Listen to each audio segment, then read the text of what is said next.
Slavete go Gospoda, zašto je dobar. Алилуја.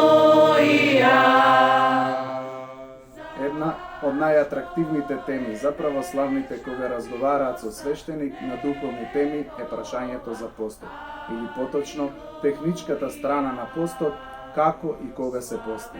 Но постот не е исклучиво христијанска пракса, тој е присутен во многу, речиси сите религиозни, па и нерелигиозни пракси.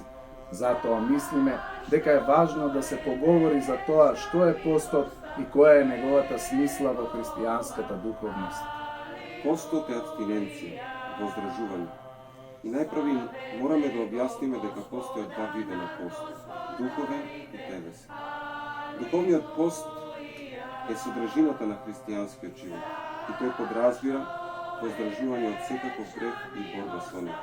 Овој духовен пост никогаш не престане. Телесниот пак пост, како привремено воздржување од одредена храна и разоноди, е во функција да го помогне духовниот пост. Важноста на телесниот пост ја потврдува и самиот Христос во Евангелието. Постот, како воздржување од мрсна храна, има неколку смисли.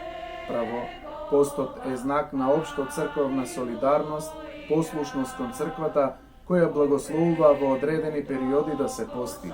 И ние, од чувство на единство кон неа, постиме затоа што постот, како и спасението во христијанството, не е индивидуален чин, туку соборен заеднички.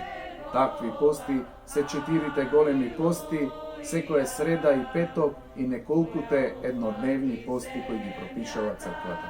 Второ, постот представува самодисциплина, кога се обидуваме да ги поставиме работите на своето место, кога се трудиме да ја ослободиме душата од поробеноста на телото, од оние склоности кои што со текот на времето сме ги развиле, различните зависности, например од храна, алкохол, кафе или слично.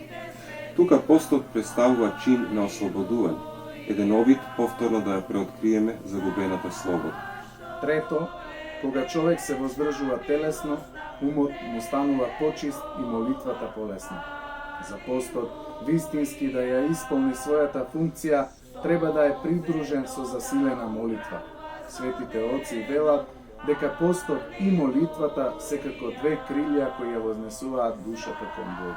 Освен наведениве смисли, постои и друго – постот како милосрдие. Светиот Јован Златост вака ја појаснува оваа смисла. Пресметај колку чини твојот мрсен ручек. Потоа пресметај колку чини постниот кога не јадеш месо, а разликата дај ми на сиромашните.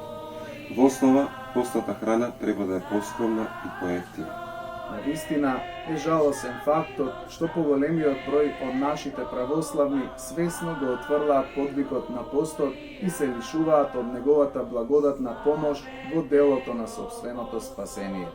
Сите ние, христијаните, треба да постиме, ама сите не можеме на ист начин да го пазиме целото правило. И затоа во црквата постои духовно раководство, каде со благослов на нашиот духовен отец или парохиски свештеник и според мерата на телесната и духовната зрелост, како и другите околности, ја одредуваме својата мерка на телесниот пост, кој потоа станува дел од соборниот пост на целата црква. И да се подсетиме, духовниот пост за нас православните христијани никогаш не престанува. Во секој случај, постот е време кога правиме еден вид ресетирање, еден нов почеток во духовниот живот, кога се трудиме да бидеме подобри луѓе и подобри христијани од вообичај.